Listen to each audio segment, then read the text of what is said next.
let me thank my colleagues because all our sittings have been fun-filled, and we are always doing our job very well, and we come out in our numbers.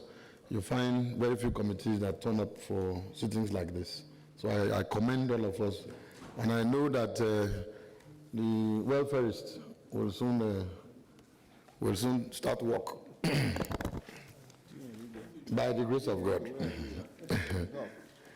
On behalf of this committee, I most warmly welcome all of us to this interactive session. The committee does not take the immediate preference you accorded this meeting for granted, given your very busy and demanding schedules. We decided to invite you here today in furtherance of our constitutional and legislative mandate as enshrined in Section 88(1) and 89, and the standing orders order 55 of this House, of our House rules. As clearly spelled out in the standing orders of the House, the committee is charged with the responsibility of the economic well-being and peace of the oil-bearing communities of Nigeria. We have consciously been engaging all stakeholders in the pursuit of this goal through sensitization and all other allowable means. Accordingly, our strategy in the committee is anchored on multi-level stakeholder consultations to advance conciliation and promote harmony amongst all. We therefore have called this meeting for partnership and engagements for advancing community emancipation. We have modeled our engagements around the key foundation of accurate data and knowledge sharing. This is why your invitation letter also contained requests for certain data from you to help us understand ourselves better. We regard your compliance to the requests as a measure of your acceptance of our consultative and conciliatory approach, and by extension, our offer of peace, that is PEACE, so that together we can resolve the challenges of host communities. We are particularly keen to have your presentations made along disaggregated project level reporting lines.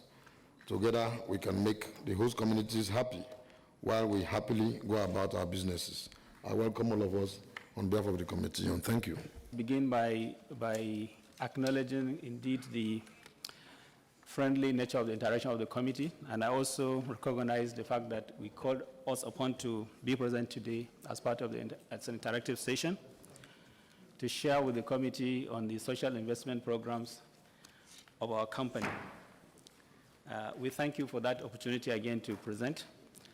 And I do also like to start by thanking as well as congratulating the House and indeed National Assembly for passing the petroleum industry bill. This will indeed help provide regulatory oversight as well on an aspect of a social investment program that we currently do on essentially voluntary basis.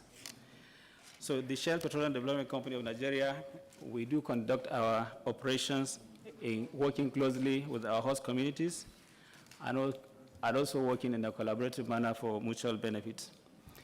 Our social investment programs in Nigeria are delivered through these collaborative efforts and cooperation with communities, and then cut across education in schools, universities, health services, sports, civil society, and also alongside state governments as the situation may demand towards sustainable development programs.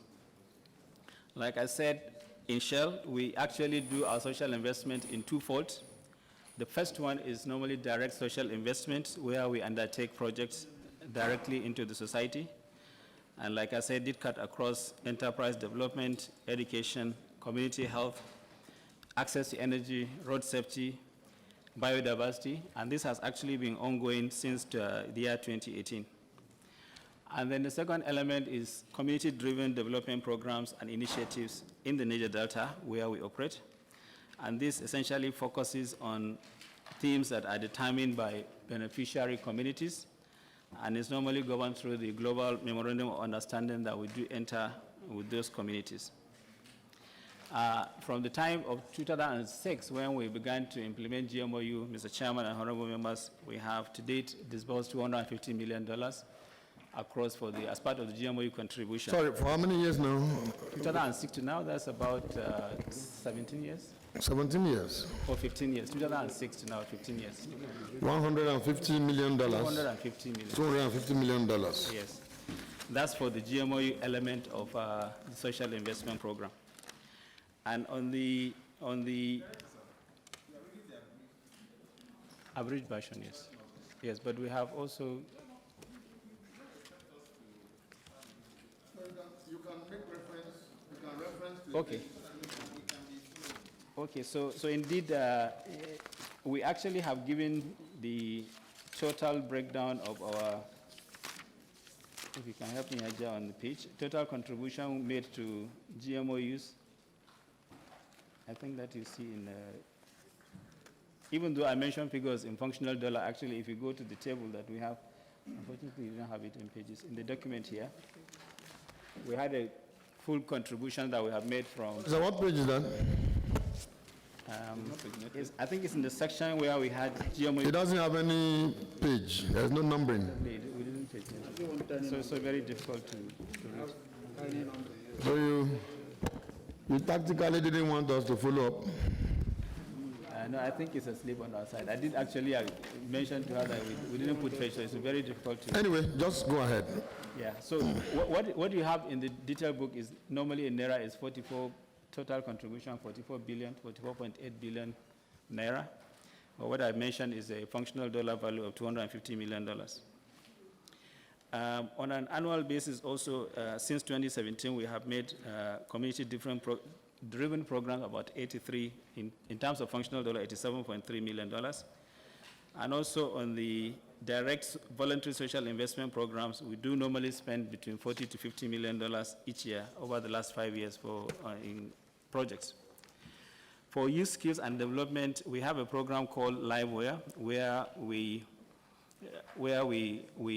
develop. We have an equipping and skill development program for youth in our communities, essentially to provide self-entrepreneurship and self-reliance for this community.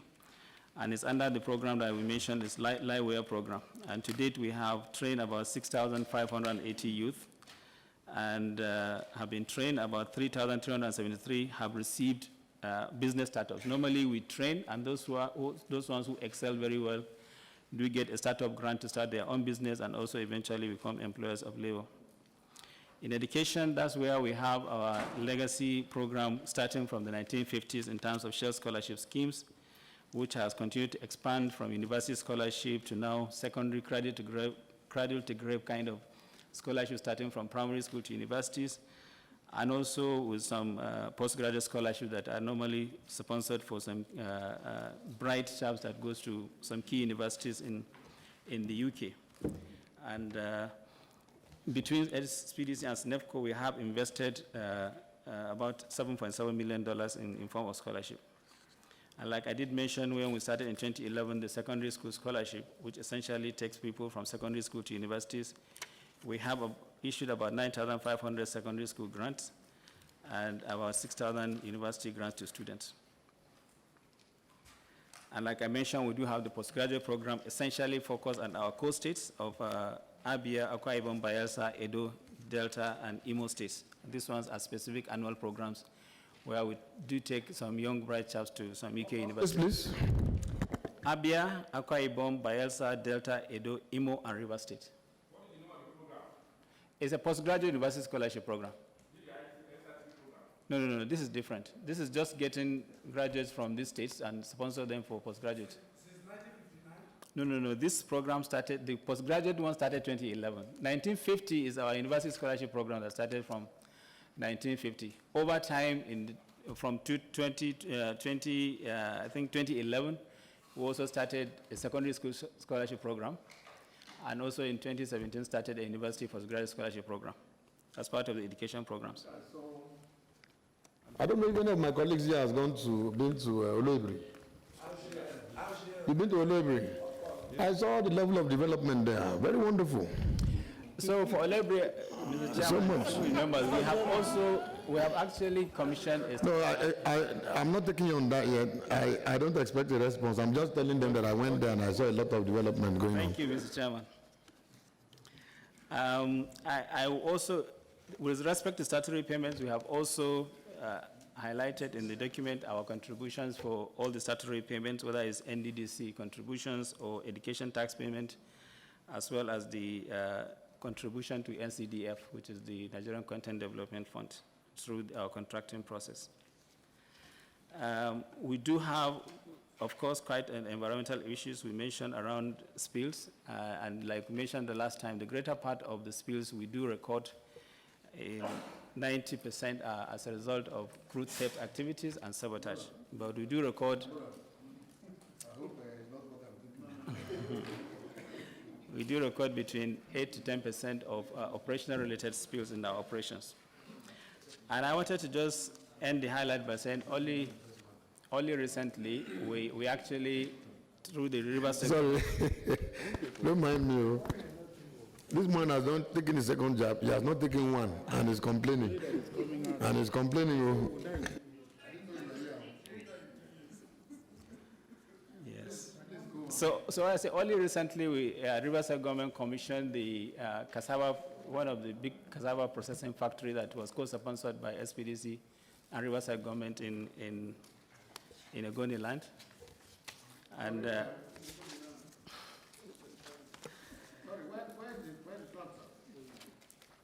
it's in, I think it's around Thai or between Thai and LME. Know quite a lot of some of the things you're talking about. So the ones you are not very sure of, you don't even bother mentioning them. Yes, don't mention them. Because what you're talking about, if what you're talking about, what I'm thinking, is somewhere around Oyibo. Yeah. That's the picture, yeah. Even I was at the MD on Sunday, Yeah. so I know a bit about it. So we are doing a good job. Sorry? We are doing a good Is Rivers State government that is doing a good job? Is that the only thing you can do for Rivers State? People don't allow us to talk. Oh. Saturday is one out of them. We also have built the Port Harcourt Library. We had pictures of all the things that we have done here. Port Harcourt Library. My brother, let's not go there. Let's not go there. Okay. Because I can see, no, one moment you do that. Because when you say all these things you are saying, virtually everybody here comes from an oil producing community. Do you understand? Yes. And you know, Shell, let me not go there. Just do your presentation. You understand? The chairman, smaller, the chairman. Chairman. Okay, you want to guide? Please guide him. Let my colleague here guide you properly. I can say yeah, that I actually use share scholarship in my secondary school and university. I used share scholarship. So you see now. Yeah, beneficiary. But I'm going to tell you this. I was going to ask him what is the formula they use in giving a scholarship. What is the quota system? Because I've been to Gula where I've been to scholarship office where I saw names that were supposed to originally meant for my people, my community. I saw names where I saw northern names, I saw eastern names. That the system is skewed. So we need to know, is it a quota system, for instance, if Fukados is where I'm from, if I'm giving scholarship to Fukados people, you know that over this, for this year, you people are entitled to 10 scholarships. So the Fukados will know that all what they want, they are working towards is 10. Not giving us 20, 30, then say we should go and that whoever that passes will come and benefit. Then we'll go to the exam hall and all the people that will pass it, that same time all will be northerners or easterners or different Yoruba names that you will see. Sorry for my brothers that are here. So what are the systems that, what model are you using? Are you saying, okay, if this is, you have a flow station here, your quota is 5, so that they know that we're okay around 5?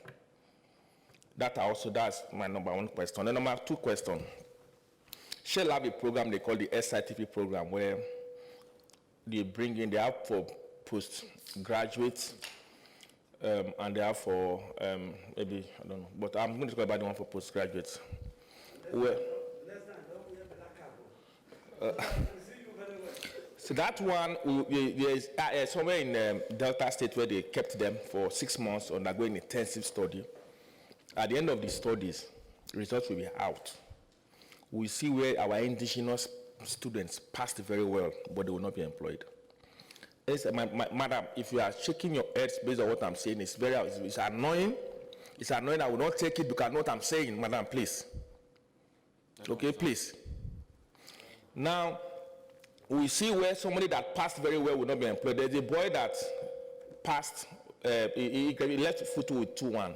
He was one of their best, was not employed. He's there, and his colleagues from the same program that those students, they are not from, but they are there working.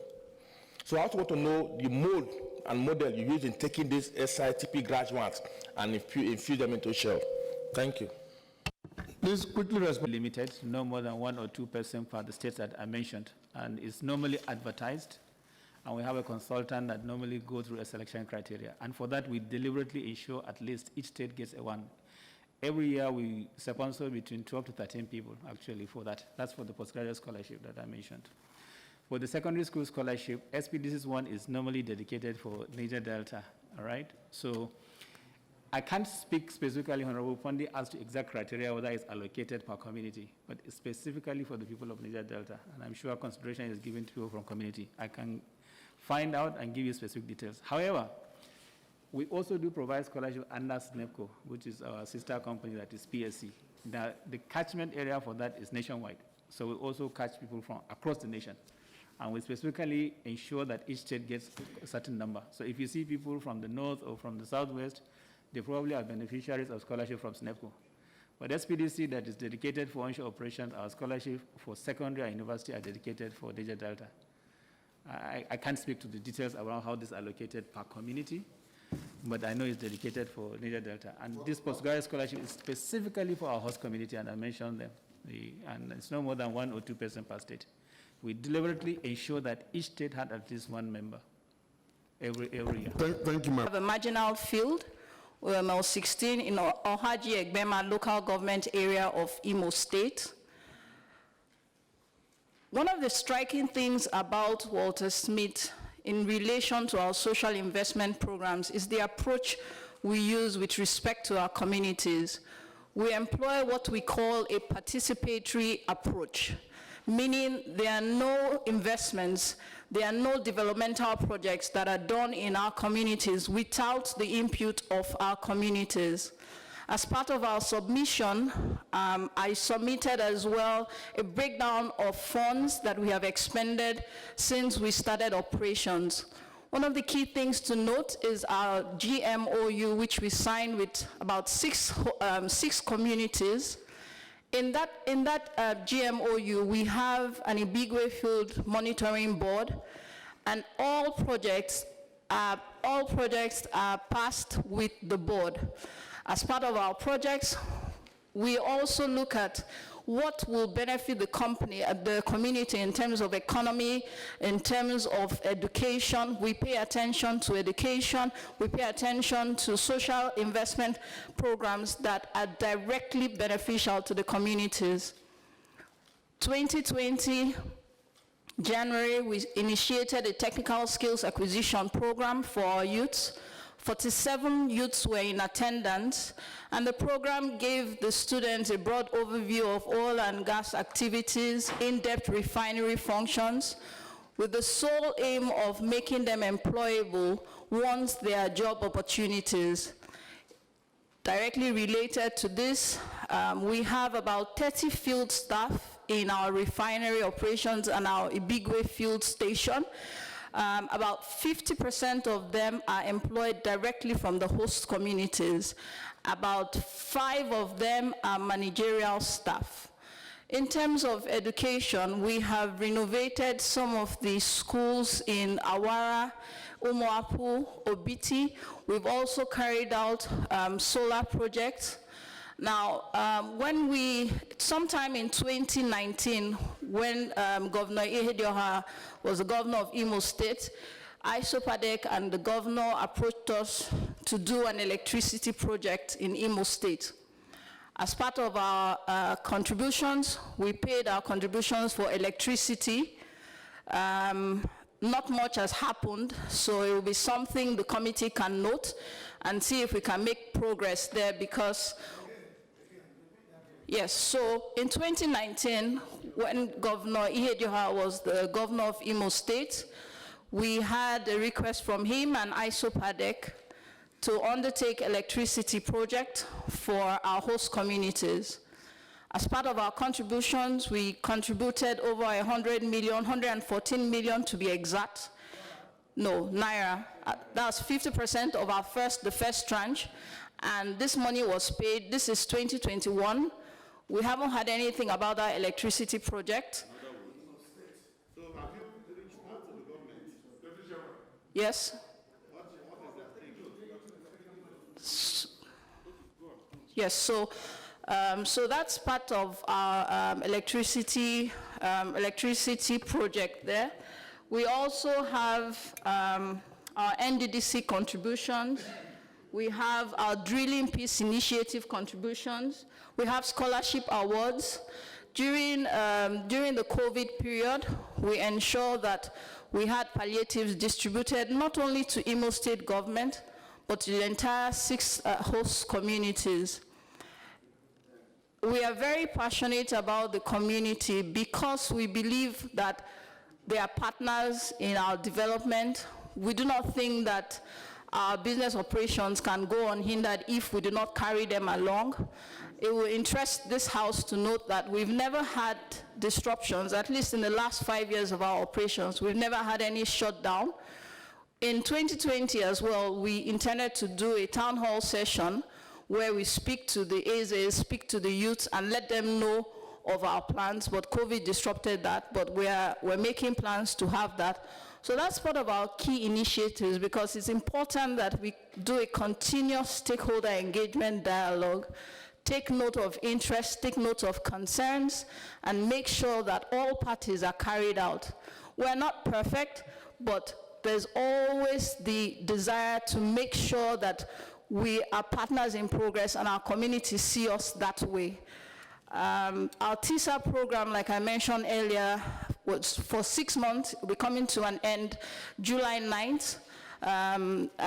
There'll be a closing ceremony for the students. We hope to continue in this mold, pay more attention to education, pay more attention to youth development, because we believe broadly that once the youths are gainfully employed, it might not be a 9 to 5, but at least give them the tools to make them employable. Then the society can actually grow alongside our business operations. So once again, I'd like to say thank you for this conciliatory approach that the House has adopted, and thank you for the opportunity to speak and represent Walter Smith. Thank you. Well, thank you very much. We've noted An electricity bill, electricity project, that they gave money to Imo State House of Assembly. No, is it hold on. Is it, I want to show, is it Imo State government or Imo State House of Assembly or the host community? I want to understand the particular person they give that money to, because she did mention the name of Ihedioha. You understand?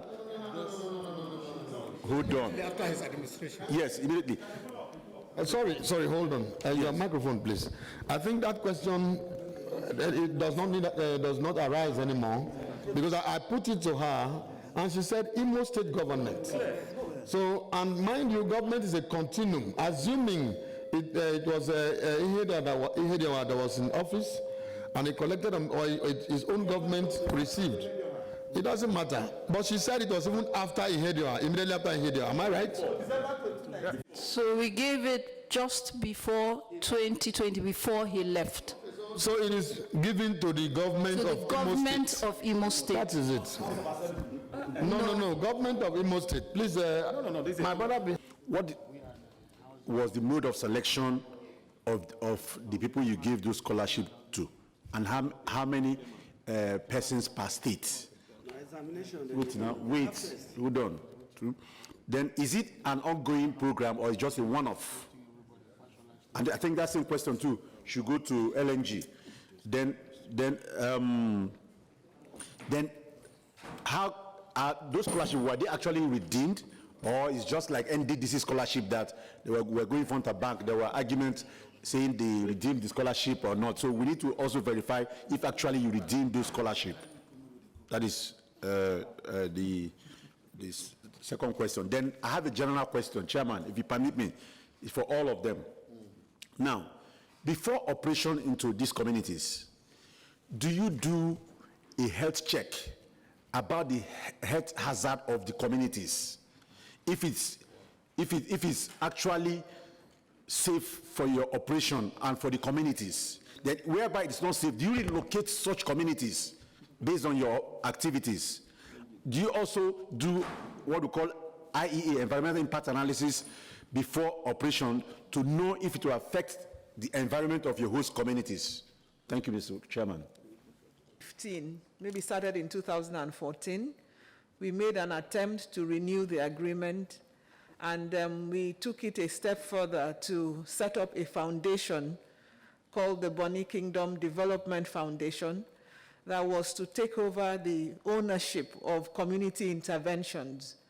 As part of that arrangement, it was to be brokered. It was Nigeria LNG, the joint industry group, Nigeria LNG, and even SPDC. We were to contribute 3 billion naira every year into this foundation. This was in 2015. 3 billion naira a year, sir. Yes. For a 25-year period, so that this would be used in a constructive way for community engagement.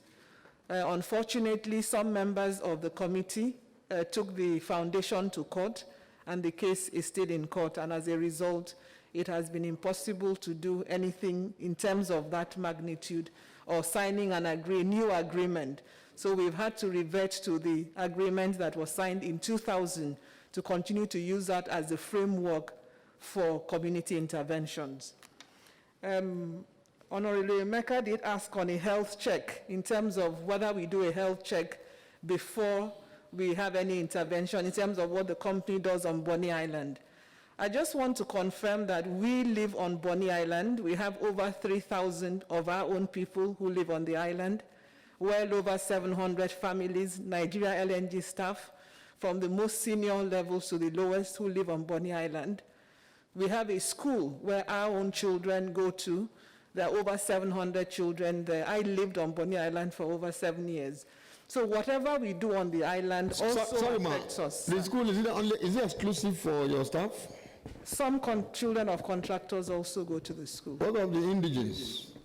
Indigenes, you would have to be a staff of the school too. So you are introducing apartheid to Bonny again? Not at all, sir. No, but that's exactly what you are doing. No. You have a particular school for yourselves. No. And maybe a second-class school for the host communities. No, not at all, sir. I think we'll reverse that very honestly. Let me explain. It's just a primary school. Sorry, madam, whether it's a primary or a secondary school, in any community you operate, you should have shared responsibilities, and all the things you are doing. I'm aware, I know Bonny very, very well.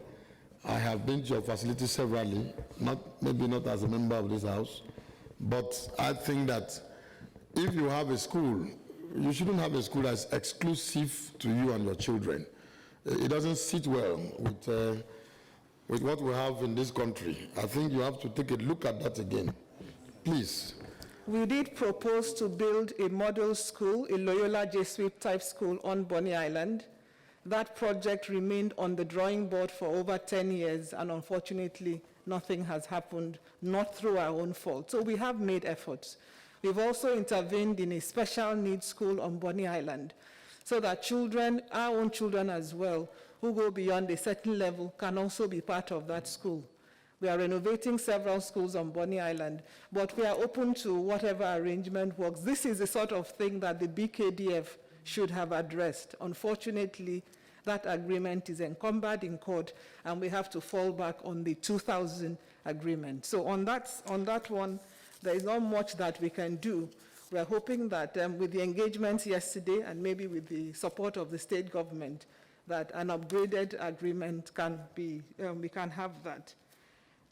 There was also a question on the Bonny Bodo Road in terms of funding. We are contributing 50%, and the federal government is contributing 50%.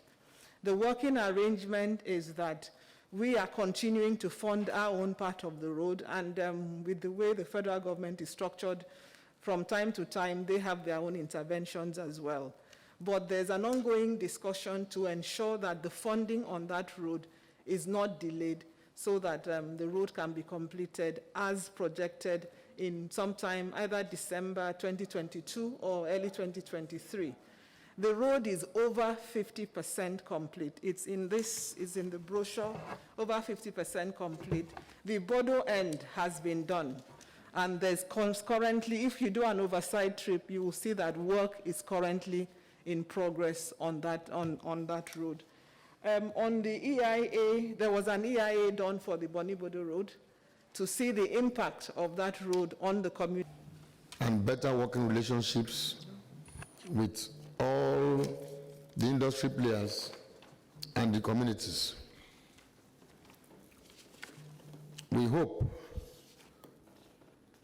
that the facts you have presented to us will also enable us when we engage the host communities, because we chose to meet with you people first so that we can get some of these details.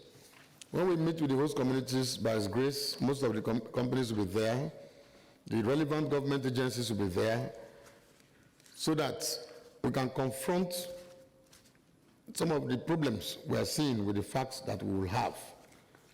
So we thank you for all the facts you have brought before us here today, and we'll also take a look at them, and where we need more facts, we will always reach out to you to get those facts.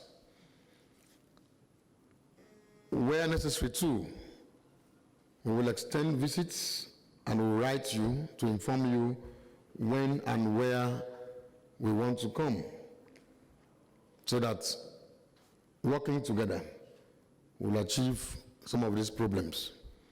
But I will say again that in anything you do, try as much as possible to understand that these communities exist because God created them.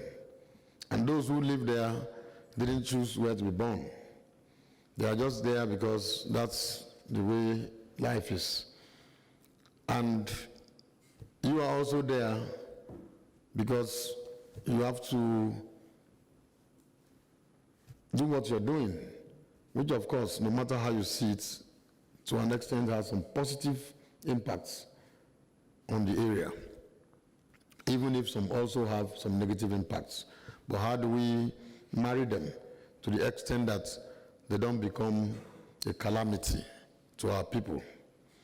So on that note, I thank all of us for coming to this hearing and hope that you will have Johnny Mercy's home.